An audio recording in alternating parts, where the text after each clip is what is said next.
Hello students, welcome to AJ Commerce Academy. In today's class, we will discuss a very important topic. Why does demand curve slope downwards and why more of goods purchased when price falls? Means question का मतलब क्या है कि demand curve slope downwards क्यों होता है।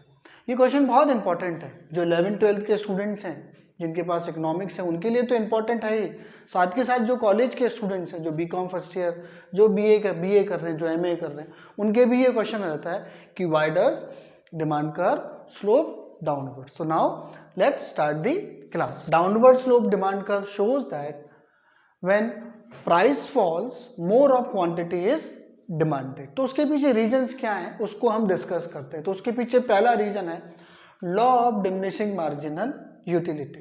Law of diminishing marginal utility indicates that it shows that when more and more quantities of the commodity are consumed, marginal utility from every additional unit must goes down. यानी हम जैसे जैसे किसी commodity का consumption करते चले जाते हैं तो हमको मार्जिनल यूटिलिटी जो मिलती है वो हर यूनिट के कंजम्पशन के बाद क्या होती है, डिक्रीज होती है। तो उसको एक एग्जांपल से समझते हैं। हमको मान लेते हैं कि हमको भूख लग रही है और हमने एक मैगी परचेज करी। उस समय हमने उसमें 6 रुपीज़ स्पेंड कर दिए।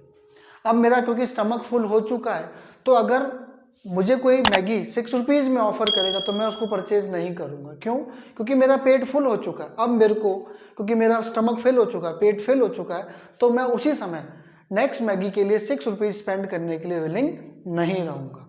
लेकिन अगर उसी समय कोई मेरे को मैगी ऑफर करे कि भाई आप मैगी कितने में ले लीजिए, 5 रुपीज़ में ले लीजिए, तो मैं उसको परचेज कर लूँगा। क्यों परचेज कर लूँगा? क्योंकि उस समय जब मेरा स्टमक फिल हो चुका है तो मेरे को जो नेक्स्ट मैगी है उससे 5 रुपीज़ का सेटिस्फेक्शन मिल जाएगा। इसलिए मैं क्या कर लूँगा, इसको 5 रुपीज़ में परचेज कर लूँगा। लेकिन जब मेरा पेट फिल हो चुका है तो मैं 6 रुपीज़ देने के लिए रेडी नहीं रहूँगा। हाँ, अगर मेरे को 6 से कम रुपीज़ यानी 5 रुपीज़ में कोई मैगी देता तो मैं क्या कर लूँगा, उस समय उसको परचेज कर लूँगा। क्योंकि उस समय मेरे को 6 रुपीज़ का सेटिस्फेक्शन नहीं मिल रहा, उससे मुझे कितने का सेटिस्फेक्शन मिल रहा है। अब जब मुझे नेक्स्ट मैगी जो मुझे ऑफर कर रहा है उससे मैं कितने में परचेज करूंगा, उसको 5 रुपीज़ में परचेज करूंगा एट द सेम टाइम।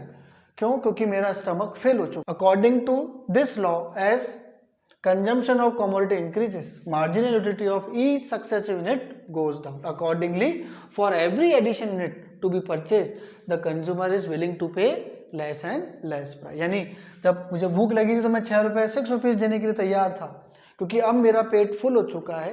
तो सेम समय पर मैं 6 रुपीज़ में मैगी परचेज नहीं करूँगा। हाँ, अगर मुझे 6 रुपीज़ से कम में, मान लेते हैं कोई 5 रुपीज़ में ऑफर कर रहा है, तो मैं उस समय उसको परचेज कर लूँगा।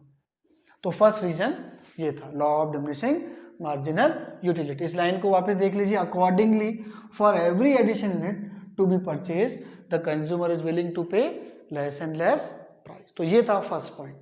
अब now next income effect, second point है इनकम इफेक्ट। इनके ऊपर छोटे क्वेश्चन बन जाते हैं कि व्हाट इज इनकम इफेक्ट। तो इनकम इफेक्ट होता है क्या? देखिए, जब किसी कमोडिटी के प्राइस चेंज होते हैं तो कंज्यूमर की रियल इनकम पे इफेक्ट आता है। अगर किसी कमोडिटी के प्राइस डाउन हो जाते हैं, अगर किसी कमोडिटी के प्राइस डाउन हो गए तो क्या होगा, कंज्यूमर की इनकम इंक्रीज हो जाएगी। क्यों होगी, समझ लेते हैं इसको। मान लेते हैं कि किसी कमोडिटी का प्राइस 10 रुपीज़ है और वो 10 kg उसकी कमोडिटी की क्वांटिटी परचेज कर रहा है, तो वो कितना स्पेंड कर रहा है, 100 रुपीज़ स्पेंड कर रहा है। ये कैसे निकाला हमने, 10 को 10 से मल्टीप्लाइड कर दिया तो उसने कितने स्पेंड करे, 100 रुपीज़ स्पेंड करे। अब उस कमोडिटी के प्राइस डाउन हो गए, 9 रुपीज़ हो गए, तो वो कितनी परचेज कर रहा है, परचेज तो वो 10 kg ही कर रहा है। तो अब वो कितना स्पेंड करेगा, अब वो 90 रुपीज़ स्पेंड करेगा। यानी देखिए, फिर किसी कमोडिटी के जब प्राइस डिक्रीज हुए तो क्या हुआ, कंज्यूमर की रियल इनकम 10 रुपीज़ से बढ़ गई। यही तो इनकम इफेक्ट है। उसकी इनकम 10 रुपीज़ से इंक्रीज हो गई। क्यों? क्योंकि जब प्राइस की 10 थी तो वो 100 रुपीज़ स्पेंड कर रहा था। अब जब उसके प्राइस डाउन हो गए, 10 से 9 रुपीज़ हो गए, तो वो कितना स्पेंड करेगा, 90 रुपीज़ स्पेंड करेगा। तो यानी 10 रुपीज़ से उसकी इनकम क्या हो गई, रियल इनकम इंक्रीज हो गई। इसलिए जब किसी कमोडिटी के प्राइस डिक्रीज होते हैं तो कंज्यूमर उसकी क्वांटिटी को इंक्रीज कर देता है। ऑन द अदर हैंड, जब किसी कमोडिटी के प्राइस इंक्रीज हो जाते हैं तो कंज्यूमर की जो रियल इनकम है वो डिक्रीज हो जाती है और कंज्यूमर की जब रियल इनकम डिक्रीज होती है तो वो उसकी क्वांटिटी को भी क्या कर देता है, रिड्यूस कर देता है। तो ये होता है इनकम इफेक्ट। तो सेकंड रीजन क्या है, why more of goods purchase when it's price fall, और why does demand curve slope downwards, is income effect. तो income effect refers to the effect on quantity demanded when real income of the buyer changes in price of the commodity. With a fall in price, real income increases. Accordingly, demand for a commodity expands. Substitution effect. तो substitution को effect को समझने से पहले एक बार हम समझ लेते हैं सब्सटीट्यूट गुड्स क्या होते हैं। वैसे मैंने इन सब पे वीडियो बना रखे हैं, मैं डिस्क्रिप्शन में आपको लिंक दे दूंगा, एक बार आप वहाँ देख लीजिएगा। तो सब्सटीट्यूट गुड्स क्या होते हैं? Substitute goods are those goods which replace each other.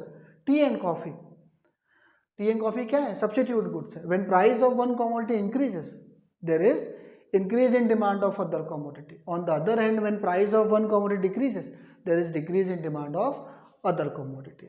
ये सब्सटीट्यूट गुड्स होते हैं। तो सब्सटीट्यूशन इफेक्ट क्या होता है, देखिए इसको एक एग्जांपल से समझते हैं कि मान लेते हैं कि एक कंज्यूमर जो है वो टी का कंजम्पशन कर रहा है, तो टी का सब्सटीट्यूट क्या है? टी का सब्सटीट्यूट कॉफ़ी है। तो अगर टी के प्राइस इंक्रीज हो जाते हैं, समझिएगा, टी के प्राइस क्या हो गए? इंक्रीज हो गए, तो एक रेशनल कंज्यूमर, एक समझदार कंज्यूमर क्या करेगा? कॉफ़ी के ऊपर शिफ्ट हो जाएगा, वो कॉफ़ी पीना स्टार्ट कर देगा। तो जब वो कॉफ़ी पीना स्टार्ट कर देगा तो क्या होगा? कॉफ़ी की डिमांड इंक्रीज हो जाएगी। ये सब्स्टिट्यूशन इफेक्ट है। ऑन द अदर हैंड, अब दूसरी सिचुएशन ले लेते हैं कि टी के प्राइस डाउन हो गए, अब कस्टमर किस पे शिफ्ट हो गया था? वो कॉफ़ी पे शिफ्ट हो चुका था। अब हमने क्या सिचुएशन ली, मतलब इसी को आगे कंटिन्यू करते हुए कि अब पहले जब टी के प्राइस इंक्रीज कर दिए तो अब टी के एक बार प्राइस डिक्रीज कर दिए समझने के लिए। तो जब टी के प्राइस इंक्रीज हो गए थे तो कंज्यूमर कहाँ शिफ्ट हो गया था? कॉफ़ी पर। कॉफ़ी की डिमांड इंक्रीज हो गई थी। अब टी के प्राइस डाउन हो गए क्योंकि कंज्यूमर किस पे शिफ्ट हो चुका है? कॉफ़ी पे शिफ्ट हो चुका है। तो जब टी के प्राइस डिक्रीज होंगे तो एक रेशनल कंज्यूमर क्या करेगा? कॉफ़ी की डिमांड तो रिड्यूस करेगा और किसके ऊपर शिफ्ट हो जाएगा? वो टी के ऊपर शिफ्ट हो जाएगा। क्यों? क्योंकि अब टी जो है वो क्या हो चुकी है? सस्ती हो चुकी है।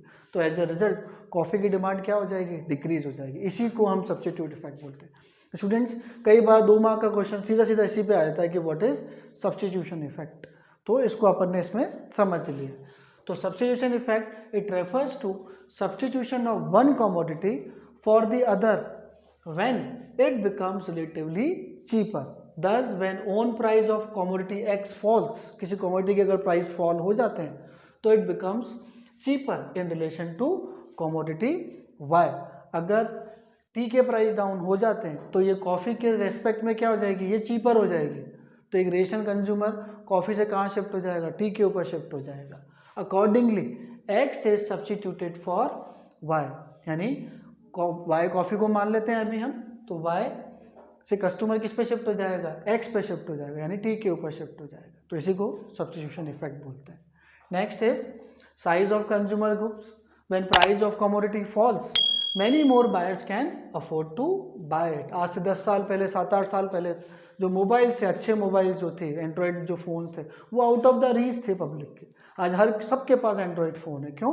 क्योंकि इनके प्राइजेस क्या हो चुके हैं? डाउन हो चुके हैं। तो जब इसके प्राइस डाउन हुए तो प्राइस डाउन होने के कारण कई नए कस्टमर अट्रैक्ट हुए जो पहले उसको परचेज नहीं कर पा रहे थे।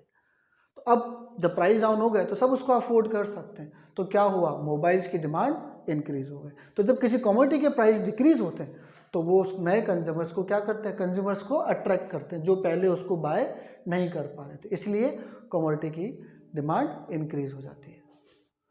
When price of commodity falls, many more buyers can afford to buy it. Accordingly, demand for commodity expands. Next is different uses. Different uses, जैसे मिल्क जो है, तो जिस commodity के different uses होते हैं, तो जब उसकी प्राइस इंक्रीज हो जाती है तो उसकी डिमांड कम हो जाती है, और जब उसकी प्राइस डिक्रीज हो जाती है तो उसकी डिमांड इंक्रीज हो जाती है। एक एग्जांपल समझाता हूँ। जैसे मिल्क है, मिल्क से हम कर्ड बना सकते हैं, हम चाय बना सकते हैं, हम पी भी सकते हैं, हम श्रीखंड बना सकते हैं उससे। तो अगर मिल्क के प्राइस अगर इंक्रीज हो जाते हैं तो हम उसका यूज़ क्या कर देंगे? रिस्ट्रिक्ट कर देंगे। से भाई चाय बनाने के लिए यूज़ करेंगे और पीने के लिए यूज़ करेंगे। कब? जब उसके प्राइस इंक्रीज हो गए।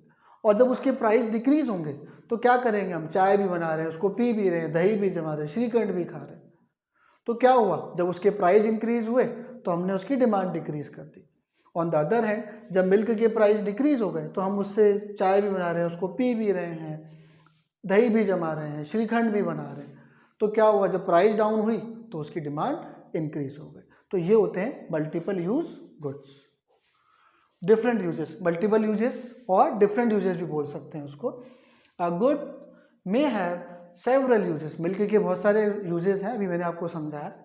Milk for example is use for making curd, cheese and butter. If price of milk reduce it will be put to different uses, accordingly demand for milk expand. वही वाली बात जब ये समझा, जब मिल्क के प्राइस डिक्रीज हो जाएंगे तो हम पीने में भी यूज़ कर रहे हैं उसको, चाय भी बना रहे हैं, कर्ड भी बना रहे हैं, चीज़ भी बना रहे हैं। क्यों? क्योंकि उसके प्राइस डिक्रीज हो गए। जब उसके प्राइस डिक्रीज हुए तो हमने उसको डिफरेंट यूजेस में पुट कर दिया। एज अ रिजल्ट मिल्क की डिमांड इंक्रीज हो गई। तो ये थे students causes of why does demand curve slope downwards और why more of goods purchase when it's price fall. I hope आपको क्लास समझ में आई होगी। क्लास समझ में आई तो वीडियो को लाइक करिएगा और चैनल को सब्सक्राइब जरूर करिएगा। Thank you.